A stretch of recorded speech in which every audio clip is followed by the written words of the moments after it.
రేపే ఆదివారం పుష్యమి నక్షత్రంతో కలిసి వచ్చింది. ఎంతో పవిత్రమైన విశేషమైన రోజు ఇది. ఆదివారం పుష్యమి నక్షత్రం వస్తే దానినే రవి పుష్య యోగము అంటారు.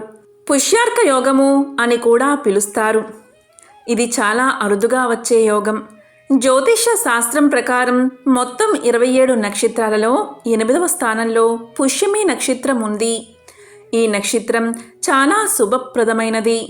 ఈ నక్షత్రం ఆదివారం నాడు వచ్చినప్పుడు వార నక్షత్రాల కలయికతో ఏర్పడే యోగాన్ని రవి పుష్య యోగము అంటారు. ఈ యోగం ఏర్పడిన సమయంలో ఏదైనా కొత్త పనిని ప్రారంభించడం చాలా శుభప్రదం.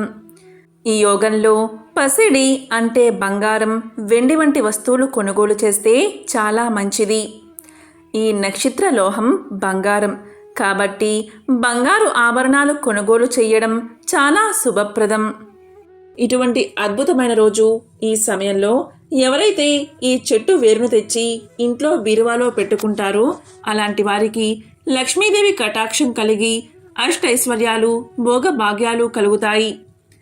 దరిద్రం మొత్తం తొలగిపోతుంది. ఆ ఇంట్లోని వారు ఏ పని చేసినా విజయమే వరిస్తుంది. మరి ఎంతో యోగవంతమైన ఈరోజు ఏ చెట్టు వేరుని తెచ్చి ఇంట్లో బీరువాలో పెట్టాలో ఇప్పుడు ఈ వీడియోలో తెలుసుకుందాం. ఆదివారం రోజు పుష్యమి నక్షత్రం రావడం ఒక అద్భుతమైన యోగం. ఇలా రావడాన్ని రవి పుష్య యోగము లేదా పుష్యార్క యోగము అంటారు. ఆదివారానికి అధిపతి రవి. ఈరోజు నక్షత్రం పుష్యమి అంటే రవి పుష్యమి వస్తున్నాయి. దీనిని పుష్యార్క యోగం అంటారు.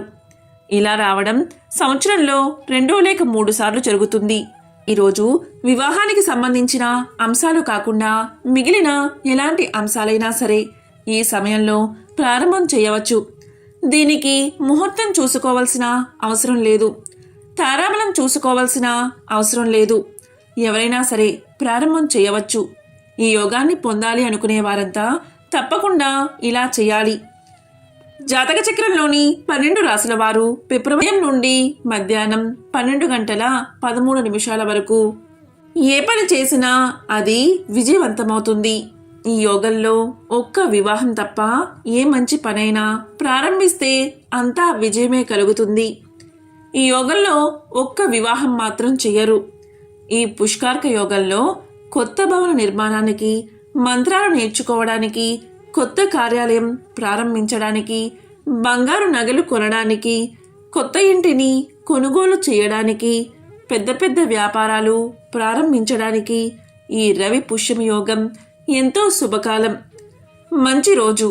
ఇలాంటి యోగంలో వివాహం ఎందుకు చేయరు అనే సందేహం మీకు రావచ్చు. దీనికి పురాణ వివరణ ఇలా ఉంది. పురాణాల ప్రకారం బ్రహ్మదేవుడి కుమార్తె శారద.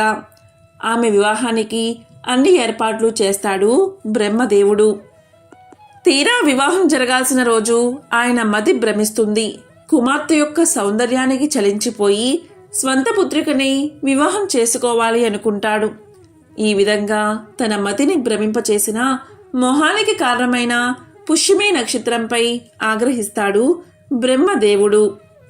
పుష్యమి నక్షత్రంలో ఎవరైతే వివాహం చేసుకుంటారో వారి వైవాహిక జీవితంలో సమస్యలు వస్తాయని బ్రహ్మదేవుడు శపిస్తాడు. అందుకే ఒక్క వివాహం మాత్రం ఈ రోజు చేయరు. ఇక అన్ని పనులకు ఈ రోజును మించిన రోజు లేదు. ఈరోజు ఆదివారం పుష్యమి నక్షత్రం కలిసి ఉన్నాయి కాబట్టి ఈరోజు వస్తువులను కొనుగోలు చేసినట్లయితే ఆ ధనం తిరిగి రెట్టింపై మళ్ళీ త్వరలోనే ఆ ధనం వస్తుందని, మళ్ళీ కొనేంత ధనం వస్తుందని చాలామంది నమ్మకం. అందుకే చాలామంది ఈ యోగంలో బంగారాన్ని కొంటారు. ఈరోజు ఎవరైతే బంగారం కొంటారో ఆ డబ్బు మళ్ళీ తిరిగి వచ్చి మళ్ళీ బంగారం కొంటారనే నమ్మకం చాలామందికి ఉంటుంది. ఈరోజు చేసే నది స్నాన, దాన, జప, హోమాదులు ఏవైతే ఉన్నాయో అవన్నీ అక్షయమైన పుణ్యాన్ని కలిగిస్తాయి. ఈరోజు ఏ చిన్న పని చేసినా అది 1,000 రెట్ల పుణ్యాన్ని కలిగిస్తుంది. ఎంతో విశేషమైన ఈరోజు మాంసాహారాన్ని అస్సలు తినకూడదు, అలాగే వండకూడదు. తింటే మాత్రం అస్సలు మంచిది కాదు. ఈ భూమి మీద అనేక మొక్కలు ఆయుర్వేద పరంగా మరియు ధనాకర్షణ పరంగా కూడా ఎంతో ఉపయోగపడతాయని మన శాస్త్రాలు తెలియచేశాయి. అలాంటి ధనాకర్షణకు ఉపయోగించే మొక్కే సహదేవి మొక్క. ఈ చెట్టును సాక్షాత్తు అమ్మవారి స్వరూపంగా శాస్త్రాలు చెబుతున్నాయి. ఈ మొక్కను హిందీలో, తెలుగులో, సంస్కృతంలో కూడా సహదేవి అని పిలుస్తారు. మన తెలుగు రాష్ట్రాల్లో కొన్ని ప్రాంతాల్లో గరటి కామిని అని పిలుస్తారు. ఈ మొక్కలు ఎక్కడైనా విరివిరిగా లభిస్తాయి. ఈ మొక్కలకు చిన్న చిన్న లేత గులాబీ వర్ణంలో పుష్పాలు పూస్తాయి. మన తెలుగు రాష్ట్రాల్లోనే కాక మన భారతదేశం మొత్తం సహదేవి మొక్కలు ఎక్కడైనా కనిపిస్తాయి. సహదేవి మొక్కను అందరూ చూసే ఉంటారు. పూర్వం సహదేవి మొక్క వేరును అరగదీసి తిలకల్లా ధరించేవారు. ఎందుకు అంటే ఇలా చేస్తే ఎదుటి వ్యక్తులు ఆకర్షితులు అవుతారని అలా ధరించేవారు. సహదేవి మొక్క వేరుకు అంతటి శక్తి ఉంది. అదేవిధంగా ఈ మొక్క సమూహాన్ని పెళ్లగించి భస్మంలా చేసుకుని నుదుటిన ధరిస్తారు. ఇలా కూడా చేస్తే ఇతర వ్యక్తులు ఆకర్షించబడతారని ఈ విధంగా నుదుటిన ఈ మొక్క యొక్క భస్మాన్ని ధరిస్తారు. ఈ చెట్టు వేరుతో నిత్యం దంతాలు తోమితే వారికి అద్భుతమైన వాక్శక్తి పెరుగుతుందట. ఈ చెట్టు వేరుతో దంతాలు తోమేవారి మాటలు శాసనంగా ఎదుటివారు వింటారని ఒక నమ్మకం ఉంది. అంతేకాదు ఈ మొక్క వేరుతో దంతాలు తోమితే దంతాల్లో పటుత్వం కూడా పెరుగుతుంది. సహదేవి మొక్క వేరును తాయిదులో బంధించి మెడలో ధరిస్తే అలాంటి వారు ఏ పని చేసినా విజయమే వరిస్తుందని, ధనం కలిసి వస్తుందని చాలామంది నమ్మకం. ఈ మొక్క వేరును కొన్ని శక్తివంతమైన రోజుల్లో అంటే పుష్యమి నక్షత్రం గురువారం వచ్చే గురు పుష్యమి యోగంలో, అలాగే ఆదివారం వచ్చే రవి పుష్యమి యోగంలో ఈ మొక్క వేరును సేకరించి శుభ్రంగా కడిగి మూట కట్టి పూజా మందిరంలో ఉంచాలి. తర్వాత రోజు ఇంట్లో బీరువాలో లేదా ధనం పెట్టుకునే చోట ఉంచితే ధనాకర్షణ పెరుగుతుందట. ఆ ఇంట్లోకి లక్ష్మీదేవి ధన ప్రవాహాన్ని కలిగిస్తుందట. అష్టైశ్వర్యాలు, భోగభాగ్యాలు కలుగుతాయట.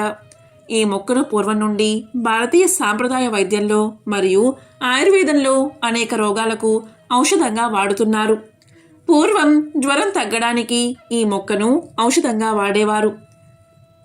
ఈ మొక్క వేరును గంధంలా అరగదీసి నుదుటికి రాసుకుంటే నిద్రలేమి సమస్య తొలగిపోతుంది, నిద్ర పడుతుంది. సహదేవి మొక్కల వేర్ల రసాన్ని తలకి మర్దనా చేస్తూ ఉంటే క్రమంగా నిద్రలేమి సమస్య దూరమై గాఢ నిద్ర పడుతుంది. వీటి ఆకుల కషాయాన్ని గజ్జి, తామర, దురద వంటి చర్మ వ్యాధులకు ఔషధంగా ఉపయోగిస్తారు. వీటి ఆకుల పేస్ట్ గాయాలను, పుళ్లను అద్భుతంగా మాన్పుతుంది. బోధకాల వ్యాధిని ఈ మొక్క వేరు సేకరించి శుభ్రంగా కడిగి ఆ పేస్ట్ను బోధకాలపై పూతగా అప్లై చేస్తూ ఉంటే త్వరగా నయమవుతుంది. సహదేవి మొక్క వేర్లు, ఆకులు సేకరించి మరిగించి తాగుతూ ఉంటే అది బ్లడ్ ప్యూరిఫైర్గా పనిచేస్తుంది, రక్తాన్ని శుద్ధి చేస్తుంది. మలబద్ధకానికి ఈ మొక్క వేర్ల ఆకులతో కషాయాన్ని కాచుకుని తాగితే మలబద్ధకం నివారణ అవుతుంది. ఎంతో విశిష్టమైనది సహదేవి మొక్క. ఈరోజు సహదేవి మొక్క వేరును సేకరించి దానిని ఎర్రటి గుడ్డలో చుట్టి మీరు ధనాన్ని భద్రపరుచుకునే చోట లేదా బీరువాలో పెట్టుకోండి. ఇలా చేస్తే సంవత్సరం మొత్తము కూడా ధనాదాయం పెరుగుతుంది, ఆర్థిక ఇబ్బందులు తొలగిపోతాయి, లక్ష్మీ కటాక్షం మీకు కలుగుతుంది. ఓం నమో నారాయణాయ.